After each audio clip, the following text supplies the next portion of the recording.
숫다에 부처님께서 하신 말씀입니다. 비구들이여 나는 세상과 다투지 않는다. 세상이 나와 다툰다. 비구들이여 법을 말하는 자는 세상에 누구와도 다투지 않느니라. 여기서 말하는 나는 세상과 다투지 않는다. 세상이 나와 다툰다. 말하는 세상은 중생세계입니다. 중생의 세계입니다. 지금 사바세계와 같죠. 비구들이여 세상에서 현자들이 없다고 동의하는 것을 나도 역시 없다고 말한다. 세상에서 현자들이 있다고 동의하는 것을 나도 역시 있다고 말한다. 그래서 다투지 않는다라는 뜻입니다. 그러면 현자들이 없다고 말하는 것이 무엇이냐면요. 무엇을 두고 세상에서 현자들은 없다고 동의하는가? 항상하고 견고하고 영원하며 변하지 않게 마련한 물질은 있다 없다? 없다. 그러면 물질이 없으면 느낌은 있다 없다? 없다. 인식은 있다 없다? 없다. 심리현상은 있다 없다? 없다. 아르마리도 없다. 자, 색수상행시 오니 없다. 그래서 나도 없다고 동의했다. 이 말씀입니다. 부처님께서요. 비구들이여 그럼 무엇을 두고 세상에서 현자들이 있다고 동의하고 나도 역시 있다고 말하는가? 무상하고 괴롭고 변하기 마련인 그러한 물질이 있다 없다? 없다. 무상하고 괴롭고 변하기 마련인 그러한 물질은 있다. 무상하고 괴롭고 변하기 마련인 물질은 변하기 마련인 것은 있다 이 말입니다. 이 말은 뭐냐면 무상하다 이 말입니다. 직언하자면 무상하다. 물질은 무상하다. 느낌은 무상하다. 인식은 무상하다. 심리현상은 무상하다. 아르마리는 무상하다 이 말입니다. 이것은 있다 이 말입니다. 네, 아시겠죠? 여기서 말하는 세상은 중생세계를 말합니다. 지금 사바와 같은 중생세계. 비구들이의 세상에는 세상의 법이 있다. 여기서 말하는 세상은 오온입니다. 진제 속죄할 때 속죄입니다. 자, 세상의 법인 이 오온은 유의의 세상입니다. 유의에서 무의의 세상이 아닙니다. 유의의 세상, 함이 다하는 세상. 속죄죠? 이 오온은 뭐다? 조건에 의해서 잠시 만난 거죠. 허물어지죠. 영원합니까? 아니죠. 자, 허물어지고 영원하지 않는 고유한 세상, 고유한 성품을 가진 이 오온이 바로 유의법인 세상입니다. 지금 두 번째 세상 나왔어요. 첫 번째 세상은 중생세상, 나는 세상을 다투지 않는다. 두 번째 세상은 유의의 세상, 오온의 세상입니다. 이 세상에는 세상의 법이 있나니 열애는 이것을 완전하게 깨달았고 간통하였다. 완전하게 깨닫고 간통한 뒤에 알게 하고 가르치고 천명하고 드러내고 분석하고 분명하게 명확하게 가르쳤다. 오온에 대해서. 근데 이 명확하게 가르쳤는데 이 세상에 있는 이 세상의 법을 중생들이 어떻게 해요? 어리석은 범부가 알아듣나요? 못 알아듣죠. 전 명확하게. 그래서 어둠에 빠지고 눈이 멀어서 욕망에 빠진 중생들은 내가 무엇을 하고 있는지 무슨 말을 하는지 못 알아듣는다. 이 세상에는 세상의 법이 있는데 아까 유의의 법인 오온이 있는데 이 오온에 대해서 중생들은 모른다 이 말입니다. 명확하게. 그럼 느낌을 제대로 알겠습니까? 인식을 제대로 알겠습니까? 심리현상, 아르마리는 제대로 알겠습니까? 이 말씀입니다. 세상에 있는 이 허물어져 가는 고유한 성질을 가진 오온, 즉 유의의 법인 세상의 법을 어리석은 중생들은 어떻게? 내가 분명하게 명확하게 다 알려줬는데도 어리석은 범부 중생들은 어둠에 빠지고 눈이 멀어서 전도망상돼서 정확하게 보지 못한다. 그 중에서도 정확하게 보는 선언이 있다. 비구들이야 예를 들면 청년이나 홍년이나 백년이 물에서 생겨서 물에서 자라지만 물을 벗어나서도 물에 젖지 않고 피어있는 것과 같다. 물에서 자라고 물속에서 피잖아요. 물을 벗어나도 물에 젖지 않는단 말이에요. 연꽃이 물에 젖나요? 물속에 있어도 물을 안 젖고요. 물을 벗어나도 물에 안 젖어요. 연꽃에 연잎에 물 부어보셨어요? 우리 저기 가서 백년사 스님 가서 부어봤죠? 또르륵 굴리지 않아요. 빗물이 아주 또르륵 굴려요. 이와 같이 열애는 세상에서 태어나서 세상에서 자랐고 세상에서 열반에 드셨지만 이 세상을 지배한 뒤에 세상에 젖지 않고 세상에 머문다. 열반에 드시기 전에 머물 때 세상에 젖지 않았다. 여기서 말하는 세 번째 세상은요. 기세상을 말해요. 기세계. 아까 중생세계 나왔죠. 중생세상. 유의 세상 나왔죠. 이게 속죄에 온 요 기세계. 중생세계와 또 다른 기세계를 말해요. 기세상. 자, 여기는 세상이 세계예요. 이 기세상은요. 기세계는 눈에 보이는 세상이에요. 눈에 보이는 세상. 이 세 가지 세상이 우리가 말하는 세상이에요. 부처님의 세계는 출세관이죠. 진재요, 진재. 출세관, 기세상이 아니고. 자, 굉장히 중요한 경전이에요. 다시 말씀드릴게요. 부처님께서는 뭐라 하셨나요? 나는 세상과 다투지 않는다 하셨습니다. 세상의 중생들은요, 상락아정이라고 합니다. 상이 항상하지 않아요. 무상이에요. 낙이 아니에요. 고통이에요. 아가 없어요. 무아예요. 깨끗하지 않아요. 부정해요. 무상고 무아 부정이에요. 근데 왜 중생들이 상락아정이라고 와, 이 세계가 너무 좋은 곳이다 이런다고요? 왜? 세상과 다툽니다. 이게 최고야. 이게 맞아. 그건 아니야. 시시비비하죠. 중생 세계에서는요. 누구나요? 내가 최고야. 내 말 때 내 뜻대로 맞아. 내가 최고야. 이렇게 다툰단 말입니다. 전도망상돼서 상락아정을 무상고 무아 부정을 상락아정이라고. 자, 또 두 번째 부처님께서 뭐라 하셨습니까?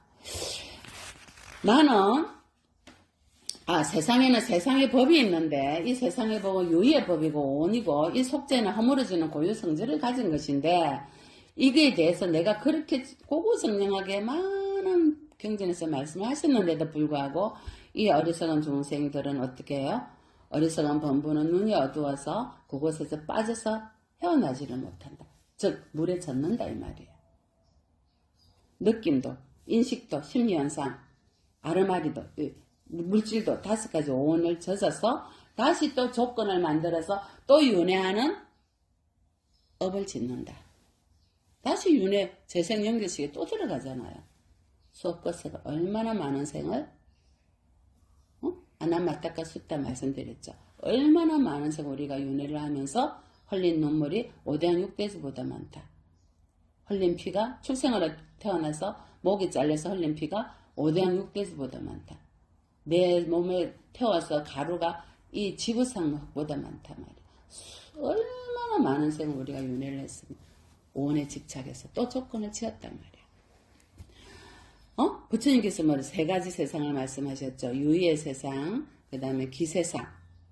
열애는 세상에서 태어나서 세상에서 자랐지만 세상에 젖었다? 안 젖었다? 세상에 지배당하지 않았다. 연꽃처럼. 청년, 홍년, 백년처럼.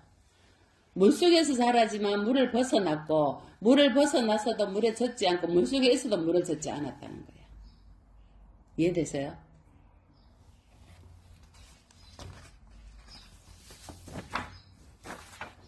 자, 우리는 이 40굴 동안 방울이를 통하여 어떤 공부를 하셨어요?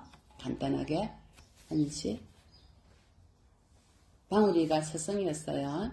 지금 방울이는 보살이 되셨어요. 오늘 지금 무슨 보살인지 본명을 나중에 말씀드릴 거예요. 자, 어떤 공부를 하셨나요? 간단하게 자기 자신에게. 실체가 없는 거 알았어요. 무아죠. 굉장히 중요한 뭐예요? 내가 없는 그 자리야. 무아야. 무아를 알았어요. 굉장히 중요한 공부를 했어요. 또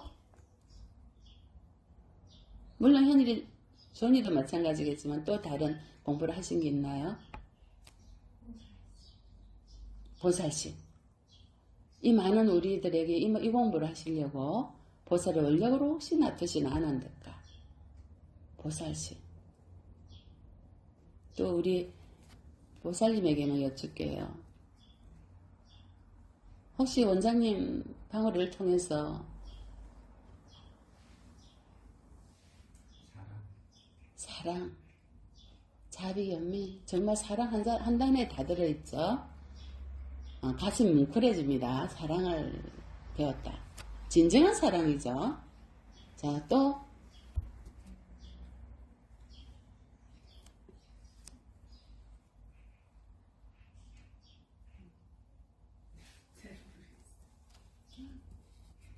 말이 필요 없죠. 예, 침묵의 의미를 알았어요. 알겠습니다. 우리는 방어를 통해서 탐진치 만회가 뭐로 바뀌었어요? 윤회의 원인이 탐진치 만회를 통해서 성불할 수 있는, 윤회에서 벗어날 수 있는 계기가 된 거야. 번뇌가. 이걸 배웠어요. 축생이 성불할 수 있는 축생의 몸을 통해서 성불할 수 있는 원인이 된 걸 알았어요. 그래서 이 세상에 버릴 것은 아무것도 없다. 너무 귀한 공부를 한 거예요. 내가 이때까지 살아오면서 과거생, 이생을 수없고 생을 살아오면서 모든 것들이 다 사랑이었다. 이거 깨달은 거야. 그리고 뭐야? 내가 갖고 있는 이 모든 번뇌망상들이 알고 보니까 지혜를 개발하기 위한 자양분이었다. 그래서 미운 사람, 좋은 사람 있어요? 이거 축생이야. 이건 지옥 중생이야. 있어요? 다 똑같다. 왜 이 세상에 놔두셨는가? 왜 우리가 태어났는가? 이 경험을 하려고, 이 경험을 하려고, 이 경험을 하려고. 원방울을 통해서 또 공부가 된 거야. 49일 동안에. 그래서 이 생은 나머지 생을 어떻게 살아야 되겠어? 이제 벌써 30년 가까이 이제 살았는데, 나머지 생. 집착하지 말고. 첫 주도 집착이었어. 집착하지 말고. 감사하게. 행복하게. 사랑을 나누며, 베풀며, 잘 살아야 되는 거예요. 왜? 우리도 언젠가는 이와 같이 불보살이 돼서 육도에서 벗어나서 많은 법계에 빛을 주는 인연들이 될 거기 때문에. 그냥 죽은 성장이 돼서는 안 된다는 거죠. 자, 이 49일 동안 우리는 고통을 끊어야 될 거고, 집착은 제거해야 될 거고, 도는, 팔 정도는 닦아야 될 거라는 거 알았고, 그러므로 통해서 열반과 멸진이 열반으로 향해 간다는 거 알았습니다. 이러한 업과 모든 번뇌들이 사실은 공성을 회복하는 중도의 지혜를 개발하는 자양분이었다는 걸 알았어요. 누굴 통해서? 방울이를 통해서. 자, 자비심과 연민심은 복덕 자량이 되고요. 공성은 지혜 자량이 됩니다. 이런 복덕과 지혜가 다 구족해야지만이 부처님처럼 양족존이 될 수가 있어요. 이러한 자량들이 나중에 내가 공덕 은행에서 사후에 내가 쓸 자량분이 되는 거예요. 은행에 저축해 놓듯이. 그러니까 어떻게 해야 되겠어요? 내가 갖고 있는 이 모든 욕심, 탐욕, 번뇌, 어리석음 이런 모든 것들을 다 전변시켜서 이타심과 사랑으로, 연민으로 해양시켜줘야 돼요. 그래서 오늘은 해양하는 날이에요. 해양하는 날이에요. 부처님께서 이런 말씀을 하셨어요. 만약에 남에게 줄 수 있다면 그것은 진짜 내가 아니래요. 남에게 줄 수 없는 것이라야만이 진짜 너니라 이렇게 말씀하셨어요. 이게 이제 하도예요. 우리가 송장 끌고 다니는 이 중생이, 업보 중생이 수억급 생을 윤회를 했어요. 근본을 못 찾고 윤회를 했단 말이에요. 그러면 애초에 우리는 남에게 줄 수 있는 것도 아무것도 돌려줄 것도 아무것도 없는 거야. 이것이 진짜 나대요. 안 그래요? 우리가 죽었어. 시체가 어디에 잠깐 태워놓으니까 가루로 내가 날아가고 아무것도 없죠, 애초에. 근데 우리는 뭐야? 업식이 남아있잖아요. 이건 내가 아니에요. 내가 아닌 거야. 탐진치 만회에 빠져서 수없는 업을 지어서 수업급을 다시 재생해가서 연결해가서 하는 이 헛개비 같은 이놈, 진정한 진실한 내가 아니라는 거죠. 우리가 사실은 남길 것도 아무것도 없어야 된다는 거죠. 뭐 물질은 말할 것도 없지만 업식조차도. 건강경에서 부처님께서는 선혼념하고 선부촉하셨어요. 선원념하고 선부처, 이게 건강의 핵심이 됐잖아요. 자신의 마음을 잘 보호하고 살펴야 되고, 부처님께서는 잘 부축하셔서 수별의 물음에, 일어나는 일초에 천이백배 일어났다 사라지는 이 마음을 어떻게 살펴야 되느냐? 뭐예요? 잘 살펴라. 이것이 사념처의 심념처예요. 신수심법의 심념처가 잘 살피는 거예요. 마음을. 잘 알아차리라. 잘 살피라는 것은요. 선호념, 잘 살펴라는 것은 잘 알아차려라. 여일하게. 한순간도 놓지 말고 이 몸과 마음이 아까 말씀드린 대로 색수상행식의 오원이 무상이고 무아이고 내 거나 아무것도 없다는 거. 아까 부처님 그랬잖아. 남에게 줄 수 없는 아무것도 어느 것도 없는 것이라야 진정한 너의 것이다 했잖아요. 이것이 선원념이에요. 선원념.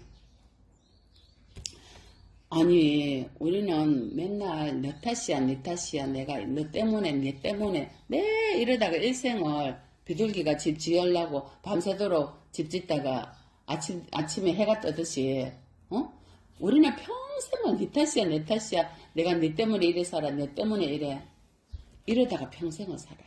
단 한 번도 감사하다고 너로 인해서 감사하다 너로 인해서 내가 이 공부를 했고 당신 덕택에 내가 이러한 공덕을 지었고 단 한 번도 그런 생각을 하지 못했던 거예요. 그런데 어떻게 축생인 방울이는 늘 그 생각을 했을까요? 어떻게? 인간보다 비교하자면 늘 생각을 했어요. 고맙다고. 당신들 덕택에. 지금도 그러고 살았을 때도 그러고.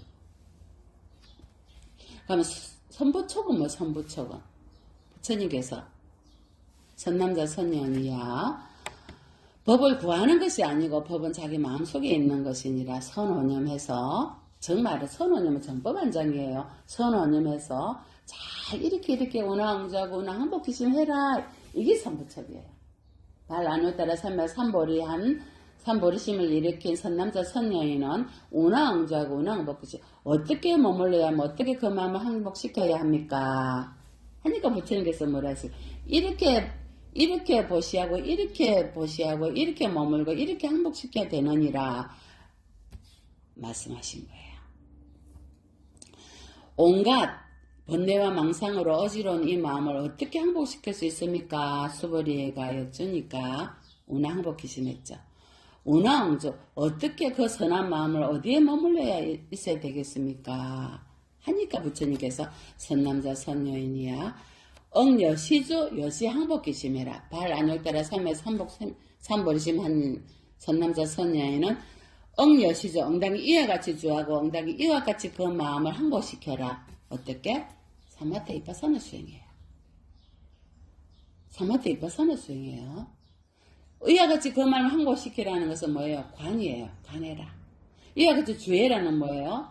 지혜예요. 거쳐라. 고요한 가운데 살펴라. 알아차려라. 여러분이요. 주원이가 이랬어요. 스님 방울이요. 윤회에서 꼭 높은 천산에 가게 해주세요가 아니고요. 감히 윤회에서 벗어나게 해주세요. 이렇게 스님께 요구했어요. 49제 지내라고 스님에게 부탁할 때 저 어린 애기보살님이 스님 방울이를 윤회에서 벗어나게 해주세요. 자, 이때 게임 셋이에요. 법계는 그때부터 착착착 움직이기 시작하는 거예요. 디바인 매트리스 말씀드렸잖아요. 내가 한번 마음이 일으켰을 때요. 그때부터요. 플라시보 효과가 일어나는 거야. 스님 이렇게 방울이가 이렇게 해주세요. 방울이가 윤회에서 벗어나는 거는 주원이의 마음이에요. 이것이 디바인 매트리스. 이것이 우상심심 미묘법이에요. 이것이 정법안장이에요. 이것이 설오념이에요. 선오념이에요. 이것이 선부척이에요. 내가 첫 마음이요. 뭐 어떠냐는 거죠. 맑고 순수한 마음이었죠. 게임셋. 모든 법계의 모든 자기장은요. 이 법계 인다라장은요. 모든 자기장은요 그렇게 돌아가고 있었던 거야. 49일간. 선생님 한 건 아무것도 없어요. 같이 마음을 그냥 한 스푼 보탰을 뿐이에요. 시작은 누가 했어요? 주원이 한 거예요. 이게 법계의 이치예요. 이것이 선부촉이에요. 이와 같이 주하고 이와 같이 항복해라 그 마음을. 첫 마음을 어떻게 내느냐예요. 신소동파가 이렇게 얘기했어요. 사람은 가을 기러기 같이 신이 있게 오지만 일이란 봄날 꿈처럼 아무 흔적이 없다. 꿈속같이 흘러간다. 강물이 흘러가듯이. 다시 돌아오지 않는다. 머무르지 않죠. 흘러간 강물이 또 머무르다가 그 강물이 다시 돌아오나요? 이것이 부처님께서 말씀하신 금강의 유명한 개성이죠. 뭐예요? 머무르지 말고 그 마음을 내어라. 엉무소주의 생기심이에요. 엉무소주의 생기심이에요. 어디도 주하지 마라. 어디도 집착하지 마라. 착을 붙이지 마라. 흘러가면 흘러가는 대로 놔둬라. 다만 우리가 할 일은 원력과 발언으로 한 스푼 보태주기만 하면 돼. 알아차렸어. 이것이 선부촉이고 선권념이에요. 자, 디바인 매트릭스는요, 내 마음의 모든 지혜가 다 달려있다고. 정스러운 마음이. 내가 부처의 마음을 쓰면 부처가 되는 거고, 내가 축생의 마음을 쓰면 축생이 되는 거. 금강경에는 12중생, 10가지 분류가 다 나오나요? 태란, 습파, 맞죠? 약태생, 약습생, 약화생, 약유생, 약무생, 약유상, 약무상, 약비유상, 약비무상. 10개가 나오는데 원래 12생이에요. 우리가 어떤 마음을 쓰느냐에 따라서 그쪽으로 흘러간다. 이것이 디바인 매트릭스예요. 한 마음을 어떻게 일으켜야 되겠어요?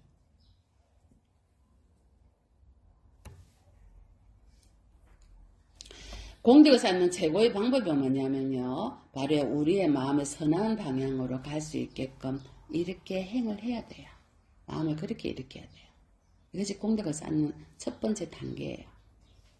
내가 갖고 있는 탐진치만의 이 모든 것들을 내려놔야 되잖아요. 그러면 재야 해독해야 되겠죠.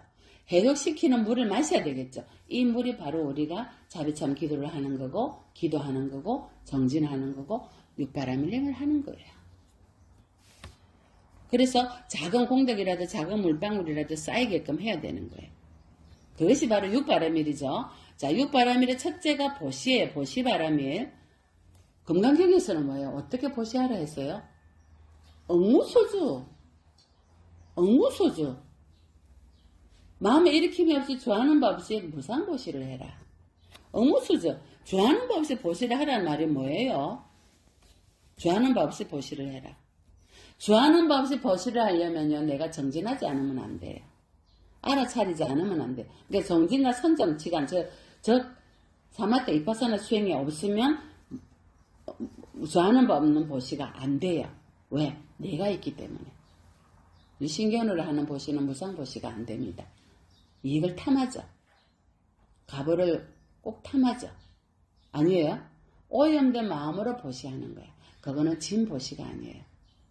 지혜가 없으면요. 우리 죽기 전대돼서 내가 보시를 함으로써 이런 가보를 받아야지 하면서 또 다른 업을 짓는 계기가 되는 거예요. 그래서 항상 선정과 지혜가 같이 가야 돼요.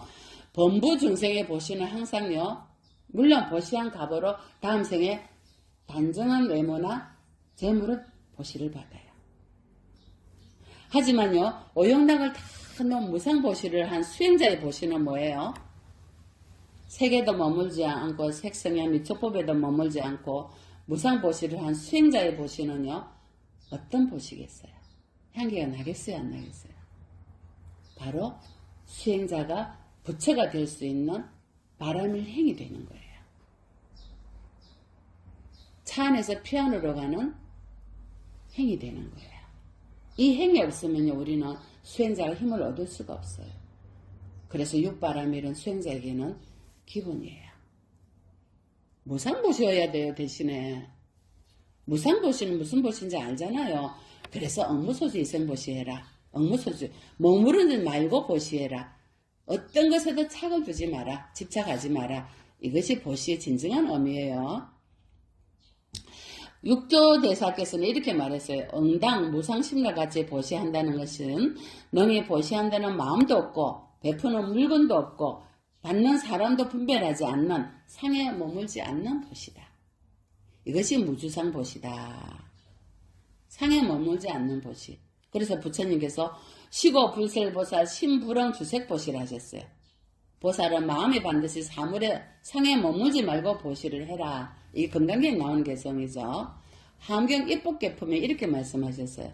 선제동자께서 12년 동안 다니다가 주림성에서 해탈장자를 만납니다. 선제가 해탈장자에게 이렇게 묻습니다.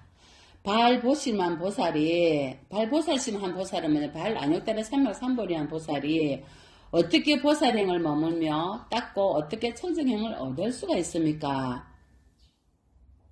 해탈장자께서 이렇게 말씀하십니다. 자기 마음이 만들어내는 것, 마음으로 모든 일체유심도 다 만들어내느니라.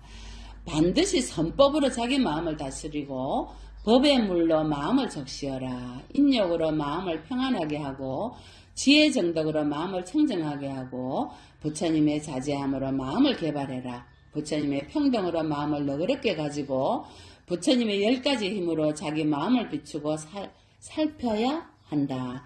이렇게 함으로써 해탈을 얻고 깊이 들어가느니라. 그러면 부처님의 10가지 힘이 무엇이냐? 일체 세계를 한 세계에 넣고 한 세계를 일체 세계에 넣고 한 부처님의 몸이 일체 세계에 충만하고 일체 세계가 모두 허공임을 나타내 보이고 모든 부처님의 장엄으로 일체 세계를 장엄하고 한 보살의 몸이 일체 세계에 충만하고 한 털구멍 속에 일체 세계를 넣어두고 일체 세계를 한 중생의 몸속에 넣고 한 부처님의 도량의 보르수 한 그루가 일체 세계에 충만하고 한 묘한 음성이 일체 세계에 충만하다. 이것이 부처님의 10가지 힘입니다. 그러면 마지막에 육바람이 보시지계 인욕 정진 선정 지혜 중에 마지막에 지혜바람일이 무엇이냐? 지혜는 임무와 법무화를 깨닫는 겁니다. 임무화를 깨닫고 법무화를 깨닫고 그리하여 공성을 체득하고 난 뒤에 나오는 지혜가 진정한 지혜입니다. 임무화는 뭐하고요? 법무화는 뭐예요? 공성을 체득하는 거예요. 임무화를 바르게 깨닫는 것이 허공과 같은 근본질을 깨닫는 거예요. 오온이 무상이라고 아까 깨닫는 것과 똑같은 거예요. 그걸 깨닫고 나면은 뒤에 후덕질을 얻어요. 아시겠죠? 법무화를 바르게 깨닫는 것은요. 유의법이 함이 있는 유의법이 무자성임을 바르게 깨닫는 거예요. 무의법도 무자성임을 깨닫는 거예요. 유의법도 무자성이고요. 무의법도 무자성임을 깨닫는 것이 법무화예요. 그래서 용수보살께서 공공도 공이라는 걸 깨닫는 거라고 말씀하셨어요. 팔부중도에서. 좀 어려운 건데요. 우리가 공공공공, 인공, 법공 다 공공하잖아요. 공도 공이다. 이것이 법무화예요. 자, 유의법인 색이 무자성임을 바르게 깨닫고 식이 무자성임을 바르게 깨닫는 이 모든 것이 바로 유의법인 무자성인 거예요. 또 무의법은 택멸, 비택멸, 허공과 공성이 있는데요. 이것도 무자성이다. 그래서 공부가 좀 깊이 들어간 과정이에요. 여러분. 그래서 중론에서 이렇게 말씀하셨어요. 대자 대비의 마음으로 일체 중생의 모든 상을 제거하기 위해 바른 법을 설해주신 부처님이시여 부처님께 예경합니다. 대자 대비의 마음 동기를 일으키셨고 일체 중생의 전도된 견해를 제거하려고 목적으로 이 세상에 놔두신 부처님.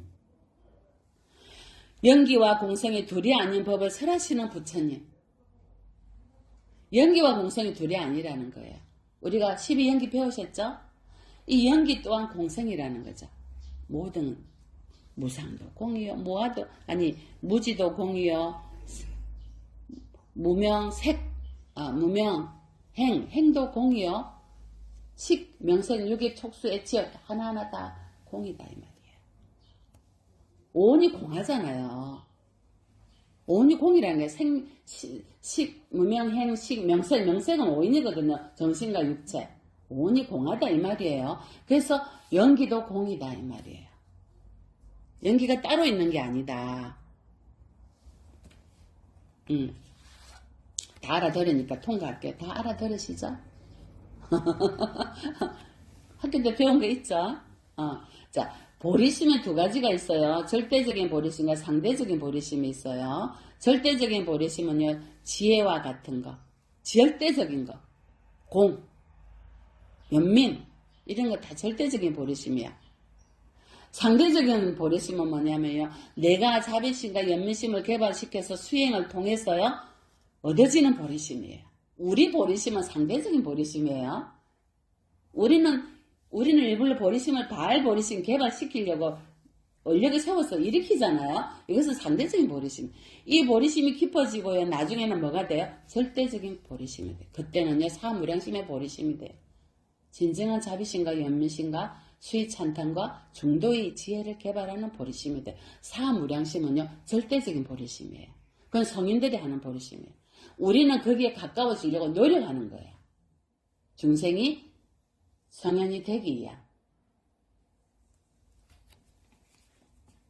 자, 연기하기 때문에 뭐다? 무자성이라 했어요. 무자성이기 때문에 공이다. 그래서 연기와 공은 이꼬르다. 아시겠죠? 이 말씀이에요. 제가 그랬죠. 이것이 있으므로 저것이 있고 이것이 없으면 저것이 없고 이것이 멸하면 저것이 멸한댔잖아요. 서로 원인과 조건에 의해서 오온이 지금 이게 만들어졌어요. 이 오온은 바로 파초와 같고 물거품과 같고 모든 견해와 같다. 그래서 이거는 공이다. 이 말씀이에요. 그래서 연기와 공은 같은 거예요. 상대적인 보리심이나 절대적인 보리심은 같은 거다.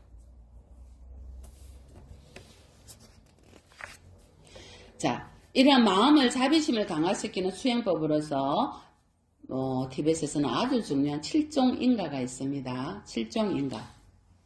모든 생명체는 전생에 다 나의 부모님이었다. 오케이? 첫 번째죠. 나의 부모님 은혜를 내가 갚아야 되겠다. 어떻게? 그 은혜를 반성하는 거야. 두 번째요. 은혜를 보답하기 위해 노력해야 돼. 세 번째는요. 중생들을 향한 자애심을 사유해야 돼요. 어머니가 했듯이. 모든 중생들이 행복의 조건을 갖추게 하소서. 기도해야 돼요. 다섯 번째는요. 그러한 대비심을 사유해서 큰 연민심을 개발시켜야 돼. 보리심이 얼마나 중요한지. 큰 연민심을 가지고 있어야 돼. 부모가 얼마나 큰 연민심을 가지고 우리를 지금 기다려주고 바른 길로 가게 하려고 하고 얼마나 노력하시는지 큰 연민심을 가져야 돼요. 자, 그러면 뭐예요? 나는 확고하게 결심해야 돼요. 어떻게? 그 은혜를 갚아야 되니까. 일곱 번째 마지막 뭐예요? 발심해야 돼요. 이 은혜를 만중생에게 만중생의 고통을 없애야 되니까 라고 발심해야 돼요. 내가 이러한 결심을 했는데도 그 짐을 내가 질 수 없어. 그러면 나에게는 한 중생도 제대할 힘이 없다고 생각해 보세요. 나는 빨리 그 중생들을 고통에서 구해줘야 돼. 지옥 중생들을 고통받는 저 출생 중생들을 고통에서 구해줘야 되는데 내가 힘이 하나도 없고 기가 하나도 없고 원력이 하나도 없으면 내도 자기도 구제하지 못하는데 어떻게 남을 도와주겠어요. 그래서 발심을 한 이후부터는요. 꾸준한 정직력과 실천이 필요해요. 맞아요? 이름으로 해서 보리심을 개발할 수 있어요. 자, 이렇게 했어. 이렇게 했으면요. 보리심을 개발했어요. 이렇게 했어요. 그 다음에는 어떻게 돼요? 사서법을 해야 돼요. 사서법 여러분 알죠? 보시법, 애어법, 이행법, 동사섭이에요. 보시는 아까 말씀드렸어요. 육바라밀의 보시. 애어는 뭐예요? 애어. 부드러운 말 한마디, 미묘한 향기. 의심이 없어져야 돼요. 법에 대한 진정한 믿음이 있으면요. 부처님께서 가르치신 법문을 들을 때마다 어떻게 돼요? 부드러운 말과 부드러운 페이스가 되는 거예요. 화가 나요? 그 다음 이해가 뭐예요? 실천하는 거예요. 동사습은 뭐예요? 아까 내 말한 그러한 실종 인가를 통해서 보리심을 개발했잖아요. 그러면 그 중생에게 그것을 내가 나눠줘야 돼요. 이것이 동사습이에요. 그 중생과 함께 가는 거예요. 자, 49일간 우리가 했던 걸 보세요. 저 축생인 방울이를 위해서 우리는 어떻게 했어요? 우리 모두가 다 열심히 방울이 좋아하는 거 올리고 꽃을 올리고 법을 가리키고 함께 마음을 나누고 이게 동사습이에요. 우리는 방울이가 됐어요. 방울이가 공부가 되는 가정마다 우리도 같이 올라갔던 거예요. 이것이 동사습이에요. 거기에 요만큼이라도 대가를 바랬나요? 순수했죠. 이것이 동사습이에요. 그 결과 어떤 결과가 나왔어요? 이런 결과가 나온 거예요. 자, 자신의 거친 마음을 보리심과 보살심과 출리심으로 꼭 바꿔야 돼요. 그래서 아까 제가 말한 마음의 변화가 필요해요. 디바인 매트리스가 될 때까지. 그러려면은 내가 지금 내 시야를 바깥에만 보고 중생세계만 보면서 남의 결점만 보고 다녀야 되겠어요? 방울이는 어떻게 했어요? 아이고 주언니 결점만 보고 속으로 주언니가 왔다가 생각했겠어요? 그런 마음이 있었다면 방울이가 그런 행동이 나오겠어요? 그렇게 맑고 순수한 행동들이 아니죠. 늘 감사한 마음이 있었어요. 방울. 살아서도 죽었어도. 우리가 갖고 있는 근본 번뇌는 탐진치만의예요. 탐진치만의. 이란 이기심이 가득 쌓인 이 마음을, 자신의 허물을 갖고 있는 이 마음을 내 남의 허물만 따지다가 나중에는요, 자기 남편, 자기 부인, 자기 자식들 내 따지다가, 자기 부모, 자기 친구들 다 따지다가, 저 사람 어떡하 저떡하다. 그 다음에 자기 종교의 수행자이신 성현들 다 따지다가 그 다음에 결국에 불자들은 부처님의 허물을 따져요. 어디까지 갑니까? 자기 허물 한 번이라도 봤나요? 자기 허물을 한 번도 얘기한 적이 없어요. 진실로 자기 허물을 얘기하고 잘못했다고 참회하고 용서하는 시간을 한 번도 안 가졌고요. 평생을 어떻게 썼어요? 바깥으로만 봤던 거예요. 우리는 그런 우를 범하지 않는지 봐야 돼요. 이거는 자기 자신이 너무너무 자기 자신만 오로지 좋다고 집착하기 때문에 이런 어리석은 우를 범하는 거예요. 자기밖에 몰라. 이것이 가장 무서운 유신견이에요. 개검치견. 아집. 자, 이 아집을 치료하는 치료제는 뭐겠어요? 무아예요. 자기에게 강하게 집착하는 것은 물론 부정간이나 그런 시신을 보고 하는 그런 간을 하지만 무아가 치료제예요. 이기심이 많은 사람은요, 치료할 때 항상 이타심을 가르쳐줘야 돼. 안 들어요. 눈이 밖으로 있기 때문에. 귀가 밖으로 향해 있기 때문에. 그럼 이 밖으로 향해 있는 육건을 안으로 돌리려면 어떻게 해야 되겠어요? 방울이처럼 말을 못하겠지.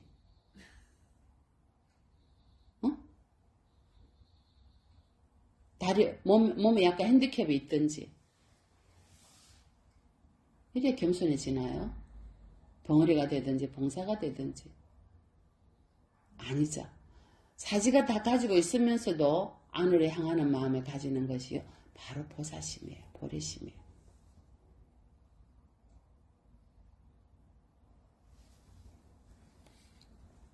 그래서 육바라밀행을 해야 돼. 항상 인욕하고 인내해야 돼요.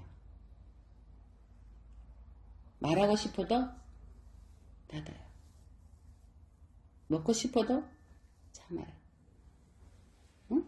싶어요를 2번 더 참아요. 3번째 말 한마디예요. 2마디 할 때 한마디만 해요. 3마디 할 때 2마디만 해요. 이것이 육바라밀이에요. 응?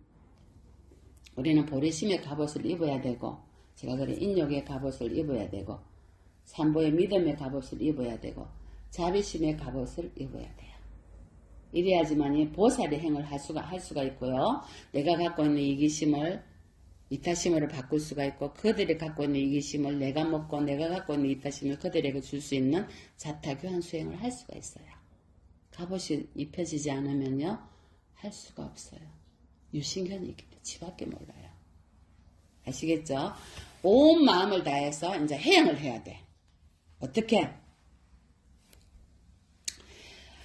내가 과거에 지었던 선행과 자신의 큰 믿음으로 고통과 비난에 무심해서 아집을 다스리는 법을 배우고 닦았으니 이제는 뭐예요? 죽어도 후회가 없는 삶을 살아야 돼.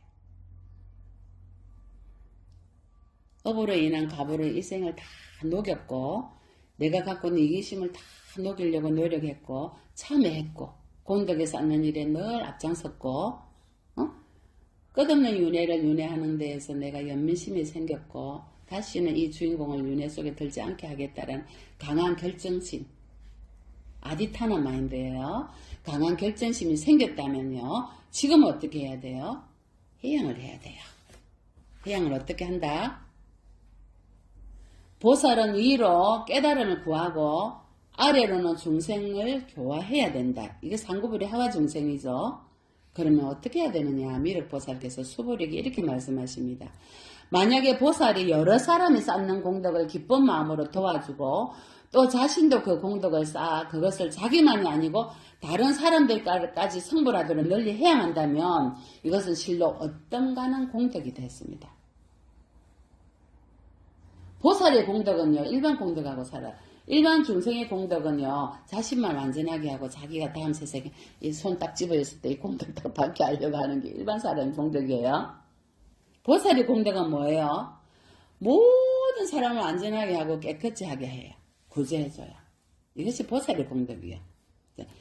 해양이라는 말은요 해전치향의 준말이에요.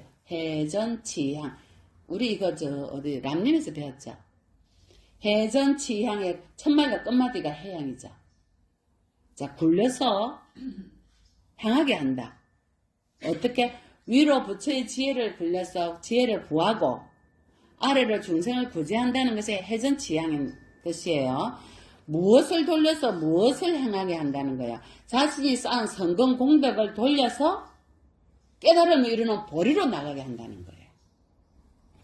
그래서 저희가 공부할 때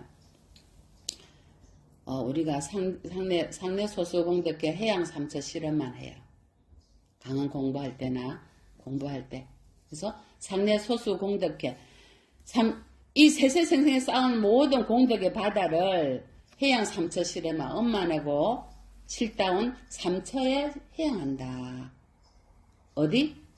첫 번째는요 보리에 해양하는 거야. 두 번째는 중생에게 해양하는 거야. 세 번째는 실제에 해양하는 거야. 이 세 가지가 있어요. 일체체에 나아가서 구하고자 하는 보리에 해양하는 거고 두 번째는 모든 고통 속에 있는 중생을 위해서 자비와 연민심으로 나의 공덕을 해양하겠다는 중생 해양이 있고 실제 해양이 있어요. 유의를 소멸하고 실제를 구하고자 하는 자신의 성근을 돌이켜 즉 니르바나 무상 안욕달의 삼마 삼보리를 구하고자 하는 것이 실제 해양이에요. 이 모든 공덕을 나의 중생과 깨달음과 진리에 돌리는 것이 진정한 해양 삼처예요. 지금까지 49일간 저희가 지은 공덕이 눈꽃만큼이라도 있다면 이 삼처에 해양합니다.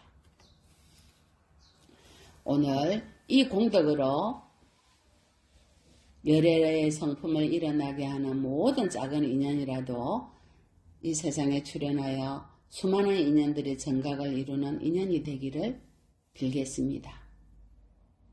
거룩하신 부처님, 이 49일간의 공덕으로 고통받는 모든 중생들이 고통에서 벗어나고 진리에 해양하고 그들의 보리를 깨달아서 많은 중생에게 이로움을 줄 수 있는 성근이 되기를 간절히 바라옵니다.